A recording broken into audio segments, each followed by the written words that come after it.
आज मैंने सोचा कि कोई एक ऐसी वीडियो जो कि आजकल के पॉलिटिकल सिचुएशन को भी डिस्क्राइब करे। हम कहाँ पे खड़े हैं, हम कहाँ पे जा सकते हैं, हमने किन को चुन लिया और हम कहाँ तक इन लोगों के जो हमारे लीडर्स हैं इनके बहकावे में आ गए और हमने इन किन जुमलों ने हमारी कौम को बर्बादी की राह पर गामजन कर दिया गया। बर्बादी फाइनेंशियल भी है, मॉरली भी है और सकाफती भी है। आज आपने थंबनेल पे जिन चीजों को देखा होगा वो चंद जुमले थे जो जुमले आपने सुने होंगे। पहला कि एक जरदारी सब पे भारी, फिर लगाता है खाता है तो लगाता भी है, फिर वोट को इज्जत दो, रियासत मदीना, आजादी या गुलामी, एंड आगे की तरफ 100 मोरी चीजें चलती चली जाती हैं। मैं भी एक अच्छी खासी जिंदगी इस मुल्क के अंदर गुजार चुका हूं। आप में से जो लोग सुन रहे हैं, जो इस वीडियो को देख रहे हैं, वो भी इस मुल्क में अच्छी खासी जिंदगी गुजार चुके होंगे। लेकिन एक चीज बड़ी जरूरी है कि पॉलिटिक्स का टॉपिक और मोटिवेशन ये दोनों अलग अलग चीजें हैं। लेकिन सर जो पॉलिटिक्स है वो कैसे जुदा होगी मोटिवेशन से? ये पॉलिटिक्स ने, पॉलिटिकल रवैयों ने, इखलाकियात ने, इन कदरों ने डिफाइन करना है कि आगे हमने एज ए नेशन कहां जाना है और एज ए इंडिविजुअल कहां पर जाना है और कहां तक पहुंच सकते हैं, हम अपने मुस्तकबिल को कैसे बेहतर कर सकते हैं। आज हम इन सब जुमलों का एक पोस्टमार्टम करने की कोशिश करते हैं कि जमहूरियत क्या है और इन जुमलों ने इस कौम के ऊपर क्या इम्पैक्ट क्रिएट किया और इस इम्पैक्ट के होने की वजह से अब हम इन क्राइसिस के अंदर आए हैं और अब हम इन क्राइसिस से निकलेंगे कैसे और इन क्राइसिस से हम क्या करें कि हम इन क्राइसिस से दूर हो जाएं और इन जुमलों से अपना पीछा छुड़वा लें। जी हाँ, मैं हूं यासिर मलिक, एडवोकेट, और आप देख रहे हैं एस्केप फ्रॉम केज। जैसा कि टैगलाइन है हमारे चैनल की, लेट्स बिल्ड द करैक्टर। तो करैक्टर बिल्डिंग करने के लिए, मोटिवेशन देने के लिए, इंडिविजुअल से इज्तिमाइयत की तरफ आने के लिए, कलेक्टिव विजडम, कलेक्टिव थॉट रखने के लिए हमें पॉलिटिक्स के ऊपर बात करनी पड़ेगी और पॉलिटिक्स के ऊपर बात करेंगे। मैं यहाँ पे किसी को इस बात का नहीं मतलब अंदिया नहीं देता कि आप इसको सपोर्ट करें, आप उसको सपोर्ट करें, आप उसको सपोर्ट करें। ये आपका अपना राइट है, आप जिसको चाहे सपोर्ट करें। लेकिन अब जो मैंने जुमले बोले, इन जुमलों से रिलेटेड हमने इखलाकी और मॉरली तौर पर क्या खोया और क्या पाया, हम जरा इनके ऊपर डिस्कस करने की कोशिश करते हैं। पीपल्स पार्टी जुल्फकार अली भुट्टो की बनाई हुई एक जमात है। अब जुल्फकार अली भुट्टो के बाद उनकी बेटी बेनजीर भुट्टो भी आई। अब ये दोनों लोग इस दुनिया के अंदर मौजूद नहीं हैं। भुट्टो एक बड़ा करिज्मेटिक पर्सनालिटी थी, जारी बात है मेरे से भी पैदाइश से भी पहले की बात है, लेकिन जितना किताबों में पढ़ा कि उसका करिश्मा वाकई बहुत ज्यादा था, बड़ा अग्रेसिव था, इनकलाबी किस्म का आदमी था, जिसको मतलब अब वो कैसे शहीद हुआ या उसको फांसी दे दी गई, ये एक अलग बात है, इसको डिस्कस कभी फिर करेंगे। फिर बेनजीर भुट्टो को देखा कि जैसे वो एक बम धमाके के अंदर उनकी शहादत हो गई। उसके बाद आसिफ अली जरदारी ने पीपल्स पार्टी को टेकअप किया। बिफोर दैट जो पीपल्स पार्टी थी वो चारों सूबों में किसी न किसी हद तक आपको नजर आती थी। एक वफाक की जमात थी जो कि कलेक्टिवनेस ऑफ द नेशन जो आपको डिस्क्राइब करती थी, आप उसको वोट देते थे, उसकी कुछ अच्छी बातें थी, कुछ बुरी बातें थी। अब जब जरदारी साहब सदर मुमलिकत बन गए, उसके बाद से एक जुमला था। एक तो मिस्टर 0% उनको कहा गया, 10%, सॉरी 0% नहीं, उनको 10% कहा गया। और 10% कहने के बाद हम सब लोगों ने उनकी जो पॉलिटिकल विजडम थी उसके ऊपर उनको कहना शुरू किया, एक जरदारी सब पे भारी। लेकिन मेरे भाई, सिर्फ एक इस जुमले ने हमसे क्या खोया? इस एक जुमले ने हमसे हमारी इखलाकियात छीन ली, बल्कि अगर ये कहूं कि इखलाकियात का जनाजा निकाल दिया। वो कैसे? हर तरह की करप्शन, हर तरह की दो नंबरी, हर तरह की बेईमानी, हर तरह का झूठ, हर तरह की चालाकी, हर तरह की मकारी करने के बाद अगर एक बंदा तमाम इदारों को अपने अंडर रखकर अपनी मर्जी के फैसले करवाता है तो हम उसे कहते हैं एक जरदारी सब पे भारी। मतलब यह कि हम उस शख्स की जीत अपने पूरे सिस्टम के ऊपर, अपनी पूरी आवाम के ऊपर मान लेते हैं। ये जुमला एक जुमला है, ये उस शख्स के बारे में ये जुमला कहा जाता है जो शख्स टीवी इंटरव्यूज के अंदर अक्सर आके कहता है कि वादा करना कोई बड़ी बात नहीं है, वादा तोड़ दिया तो क्या हुआ, ये कौन सा कोई कुरान हदीस है। इस बंदे की इल्मी काबिलियत और इस बंदे का अखलाकी रवैया टुवर्ड्स अपने अवाम, टुवर्ड्स हिम, अपने उसके लिए उसका अखलाकी रवैया ये था जिसके ऊपर ना कभी खुल के बात की गई, ना कभी कोई खुल के बात करने के लिए तैयार नहीं है। ये वो शख्स है जो कि सिंध पे ना जाने कब से हुकूमत करता चला आ रहा है, अगर ये नहीं तो इसकी पार्टी। होता क्या है? होता ऐसे है सर कि ये भी ज़हनी गुलामी की किस्म है कि अगर एक शख्स है उसको उठाओ से कहो कि ये भारी, ये इस पे भारी, ये इस पे भारी, यानी कि सारा सिस्टम उसने यरगमगाल बना के रख लिया। ये एक बहुत बड़ी पार्टी पाकिस्तान की तीसरे नंबर पे, अब कहूं कभी पहले नंबर पे होती थी, सबसे बड़ी पार्टी तीसरे नंबर पे जो है उसका जो प्रेसिडेंट है जिसका बेटा बिलावल जरदारी है। अभी बिलावल जरदारी के ऊपर तो अलग से बात करेंगे, मेरे तो ख्याल है अभी उसके ऊपर बात करनी बनती नहीं, अभी सर उसके जो वालिद ग्रामी है उनके साथ ही बात की जाए। तो ये जुमला सिर्फ आपको गुलामी देता है, ये जुमला आपको बताता है कि आपने उसको भारी माने, सारा सिस्टम उसका गुलाम है, हम उसका कुछ नहीं कर सकते, हम उसके खिलाफ बात भी नहीं कर सकते। हमने भी इसी तरह से सोचना शुरू कर दिया सबने कि जनाब चोरी, मकारी, बेईमानी, फ्रेब, दो नंबरी, हर गलत तरीका इस्तेमाल करके, प्रेशराइज करके, लोगों को मरवा के, लोगों से मुख्तलिफ काम करवा के, लोगों को रिश्वतें दे के, मैं अगर सिस्टम को यरगमाल बना लेता हूं तो मैं बड़े फख्र से हर चौक पे दो लोग आपस में मिलकर ये बात करेंगे कि एक जरदारी सब पे भारी। खुदारा इन जुमलों से आप अपने आप को परे करें। मुझे नहीं पता कि आगे उसने क्या किया, आगे क्या नहीं किया, आप सब लोगों के सामने उसकी एक हिस्ट्री मौजूद है, हर तरह से आपके सामने मौजूद है। आप इसको देखें, आप जितना इस जुमले को डिस्कस करेंगे, ये जुमले सुन के, ये जुमलों पर डिस्कस करके आप लोगों को खून क्यों नहीं खोलता, आप लोग उसके ऊपर क्यों बात करते हैं। हम बेईमानी, हम रिश्वत सतानी, हम मकारी, हम चालाकी, हम दो नंबरी, हमने हर चीज को एक्सेप्ट कर लिया। हम ये जुमले को हर जगह बढ़ावा देकर मिस्टर 10% कह के ये सब करके एक जरदारी सब पे भारी, हम कहते हैं कि ओके हो गया जनाब, हम ये बात कर रहे हैं। और हमने ज़हनी तौर पर मान लिया कि इस मुल्क में आज से मैंने भी चोरी, बेईमानी, मकारी और इन तमाम चीजों के साथ चलना,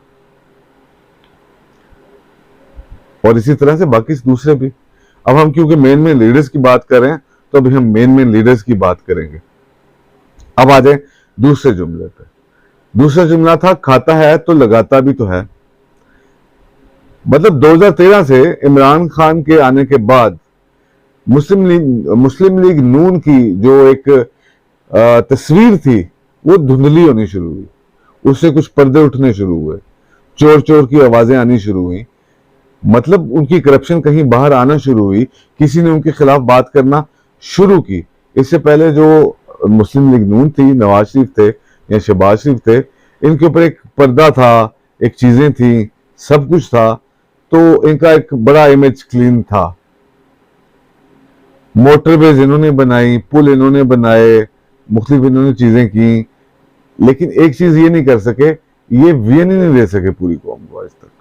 ना एजुकेशन का वियन, ना ज़राअत का वियन, ना इलेक्ट्रिसिटी कैसे पूरी होगी, आगे बच्चों को सिखाना क्या है, आगे बच्चों को पढ़ाना क्या है, आगे मतलब आपने जरूरत जिंदगी और इस कौम की बिल्डिंग के लिए क्या करना है, ये सब कुछ नहीं बताया। काफी अर्से तक हुकूमत की 2018 में अक्सर लोग आपको सड़कों पे ये बात भी करते नजर आएंगे। ये मैं अपनी और आपकी बात, आम लोगों की बात आपस में कर रहा हूं कि खाता है तो लगाता भी तो है। यानी इस बात पे इस मुल्क के अंदर किसी एक बच्चे को भी जरा सा भी शुबा नहीं है कि इन लोगों ने करप्शन नहीं की। एक बात है कि जितने भी पॉलिटिशियन हैं, एमएनए हैं, एमपीएस हैं, एक बात याद रखिएगा, जितनी भी जरूरतें जिंदगी से मुतल्लिक जितने भी शोबा है जिंदगी हैं, वो सारे के सारे कारोबार इन्हीं एमपीए एमएनएस के हैं। वो चीनी की शुगर मिलें हों, फ्लोर मिल्स हों, वो कॉटन इंडस्ट्री हो, वो ये मुर्गियों की इंडस्ट्री हो, पोल्ट्री फार्म्स हो, ब्ला ब्ला ब्ला हर चीज इनकी है। आप जरा इस जुमले पे जरा गौर कीजिए, मेरे कहने पे इस जुमले पे गौर कीजिए कि खाता है तो लगाता भी है। एक बंदा अगर 10% भी खा रहा है और उसको मैंने मान लिया है कि ये खा रहा है और मुझे पता है कि वो खा रहा है, और जब मैं ये कहता हूं खाता है तो लगाता भी तो है, ये बात कहां तक जाके खड़ी होती है? हम इखलाकी तौर पर कितने नीचे गिर गए हैं, हमारा किरदार क्या है, हम किस लेवल पर आके खड़े हुए हैं? क्या आपने कभी ये भी सोचने की जरूरत की, क्या आपने कभी ये भी सोचने का सोचा कि आप ये क्या कह रहे हैं? आप एज अ कलेक्टिवली, हम एक ऐसे शख्स को जिसको हम भी सोचते हैं, हम भी बर्मला कहते हैं कि यार खाते तो हैं, लेकिन हम बर्मला साथ ये भी कहते हैं यार थोड़ा बहुत ला भी दे दें। हम इस बात को एज अ कौम एक्सेप्ट कर चुके हैं, हमने कबूल कर लिया, और जब हम कबूल कर लिया का मतलब ये कि हम इस सिस्टम से इतने नाउम्मीद हो चुके हैं कि इससे बेहतर ऑप्शन हमारे पास नहीं है। ठीक है, ये खा लिया, लेकिन चलो हमारे पे लगा देता है, हमारे मुंह में 2 नवाले डाल देता है, हमारे तन पे एक आधा कपड़ा रहने देता है, और ये सब कुछ इन्हीं ने पंजाब के अंदर या इधर उधर पाकिस्तान में सिस्टम बनाए, सिस्टम जो इनको फैसिलिटेट करते हैं, सिस्टम जो इनको हर तरह से आबेयारी करते हैं, इनको परवान चढ़ाते हैं, इनके साथ परवान चढ़ते हैं। उसी सिस्टम के अंदर जब थाना कचहरी के अंदर आप लोगों ने जाना है तो आपकी इज्जत नफ्स को मजरू किया जाता है। फिजिकल तो मैं बड़ी दूर की बात करता हूं, वो जो एक एसएचओ बैठा, वो एक सरकारी अफसर बैठा, और वो जब आपकी इज्जत नफ्स की तजलील करता है, आप उस शख्स के खिलाफ कभी खड़े नहीं हो सके, इन जुमलों की वजह से जो आपके दिमाग के अंदर पेवस्त हो चुके हैं, जो आपने रट लिए हैं कि यही जुमले हैं, इस मुल्क का कुछ नहीं हो सकता, मुझे उसके साथ इसी तरह से बात करनी है। फिर अगला जुमला मियां साहब का, वोट को इज्जत देने वाला, ये जो अब किया है, अगर ये वोट को इज्जत थी, ये जमहूरियत है। जमहूरियत का मतलब पता है सबको, ठीक है, कि लोगों की गवर्नमेंट, लोगों के लिए,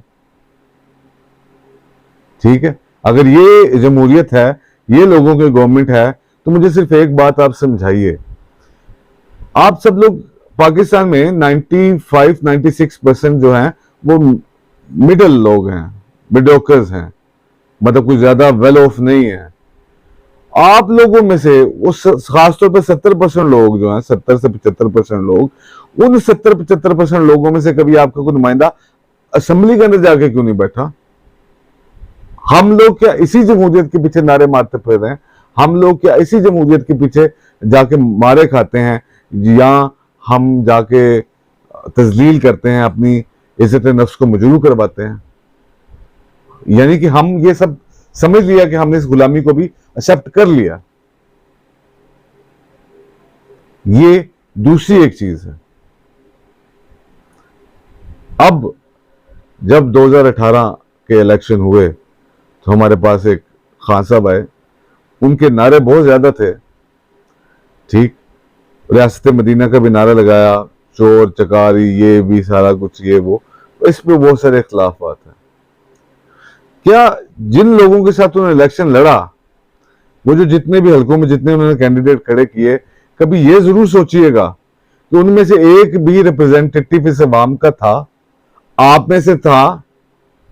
किस कैंडिडेट ने आपके पास आके मोटरसाइकिल के ऊपर आके पैदल आके आपसे वोट मांगे, और जो अब तक एक मोटरसाइकिल पे ही हो, जिसके एहसासे कुछ ना हो, जिसने आपकी तकलीफ दुख दर्द की कोई बात भी की हो। तो रियासत मदीना का दावा नारा सिर्फ इस बेस के ऊपर कर देना, क्या ये जस्टिफाइड था? या जो आज इमरान खान के साथ हुआ है वो होना नहीं था? क्या इन लोगों ने ये नहीं करना था? क्यों नहीं करना था? आप इन सारे नारों को जरा एक दफा देखें और अपनी इखलाकी हालत को देखें, मेरे समेत, कि जिस कौम ने इन तमाम चीजों को एक्सेप्ट कर लिया है, इन नारों के साथ अपनी गुलामी को तस्लीम कर लिया है, और हमने अपने फ्यूचर के बारे में ना कभी कुछ सोचा है, ना हमने अपने बच्चों के बारे में कुछ सोचा है, ना हमने आइंदा आने वाली नस्लों के बारे में कुछ सोचा है, ना हमने सोचा है कि यूथ को तालीम क्या देनी है, ना हमने सोचा है कि हमने अपना कारोबारी जिंदगी कैसे अच्छा करना है, ना हमने देखना है कि हमने अपनी इंडस्ट्री को कैसे परवान चढ़ाना है, ना हमने अपने टैक्स नेट की तरफ जाने का सोचा है, ना हमने इस सिस्टम से जो आपको हर दिन एक नई तजलील करता है, हमने उससे गेट रिड ऑफ होने के लिए को बात किया है कि हम इसे परे हों, हम इसे दूर करें, हम इसके खिलाफ कोई आवाज उठाएं।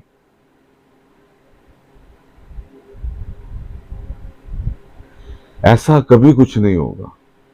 ऐसा इस वजह से होगा कि जब मेरे मोहल्ले में, मेरे इलाके के अंदर मैं वोट उसको देता हूं जिसका कोई असर रसूख होता है, जिसके मदद से मैंने कोई थाना कचहरी का काम कराना होता है। अगर ये सिस्टम के खिलाफ ही खड़े हो जाओगे, जब आपको थाना कचहरी का कोई काम या इधर उधर इन्फ्लुएंशियल या किसी से कोई सिफारिश कराने की जरूरत ही नहीं रहेगी, तो फिर शायद मेरे और आप जैसा भी कोई शख्स असेंबली के अंदर बैठा ऐसी कोई बात कर रहा हो जो मेरे जैसे लोगों की नुमाइंदगी हो सके। नहीं तो माफियाज हैं, नहीं तो ये सारा कुछ है जिन्होंने हमसे हमारी मोरालिटी भी छीन ली, जिन्होंने हमें सोचने के काबिल नहीं सोचा। लाखों लोगों, लाखों बच्चों ने डिग्रीज ले ली, उनके पास शऊर की कमी है, शऊर नहीं है, एक निजाम तालीम नहीं है इस मुल्क के अंदर। फिर भी अगर मैं शेर शेर और जरदारी के नारे लगाता, इन मुख्तलिफ पॉलिटिकल पार्टीज के नारे लगाता चलूं, तो फिर मैं अपनी इखलाकी हालत और अपनी मेंटल कंडीशन पे सिवाय शक करने के दूसरी कोई बात नहीं कर सकता। I get rid of that sentences. आप भी इन जुमलों से आजादी हासिल कर लें। जैसे इमरान खान साहब एक बात बहुत अच्छी करते हैं अपने जलसों के अंदर आजकल, कि सबसे पहले खौफ के बुत को अपने से परे करना है। एक मुसलमान जब ला इलाहा इल्लल्लाह कहता है, इसका मतलब है कि वो दुनिया के तमाम खुदाओं, तमाम फियर्स से आजाद हो जाता है। मुझे और आपको भी जरूरत इस ला इलाहा इल्लल्लाह से रिश्ता मजबूत करना और इन फियर से अपने आप को दूर करना है, और यही हमारा सबसे बड़ा मकसद होना चाहिए। ये वही फियर अपने से दूर करना है जो नबी करीम सल्लल्लाहु अलैहि वसल्लम के असहाब ने अपने से दूर किया था, और वक्त के जालिम तरीन लोगों के सामने खड़े हो गए थे अल्लाह का पैगाम लेकर। अगर हम इन जुमलों से अपने आप को परे ना किया, प्राउडली ये बातें अपने से दूर ना की, तो हमें जवाल से ना कोई रोक सकता है, ना कोई रोकेगा। ये बात भी ठीक है कि कौमों की जिंदगी में 70-80 साल कोई टाइम नहीं होता। कौमों ने अपनी गलतियों से सीखना होता। सीखिए। करप्शन को हमने एक्सेप्ट कर लिया है, करप्शन को हमने मान लिया है एज अ मोरल वैल्यू। हम उसको बुरा नहीं समझते। हमने हर ताकतवर को सलाम करने का ठेका ले लिया है और हर जालिम के सामने झुकने का ऐलान कर दिया। तो वो जो भी ताकतवर है वो हमें आके झुकाएगा और यही बातें करता चला जाएगा। आज का सिर्फ यही पैगाम है, इन जुमलों से अपने आप को परे करें और खुदारा कलेक्टिवली नतीजे निकालिए क्वेश्चन करने की आदत डालिए। हुक्मरान कभी इसलिए नहीं होते कि उनको फूलों के हार पहनाए जाएं, वो तुंद और तेज सवालों के लिए होते हैं, कड़े एहतसाब के लिए होते हैं। जब आप ये कर लेंगे तो आप अपने सिस्टम के अंदर बहुत कुछ बगैर किसी तजलील के, बगैर अपनी सेल्फ रिस्पेक्ट को गवाए हासिल कर लेंगे। मुझे इजाजत दीजिए, इंशाल्लाह फिर मिलेंगे। अल्लाह हाफिज।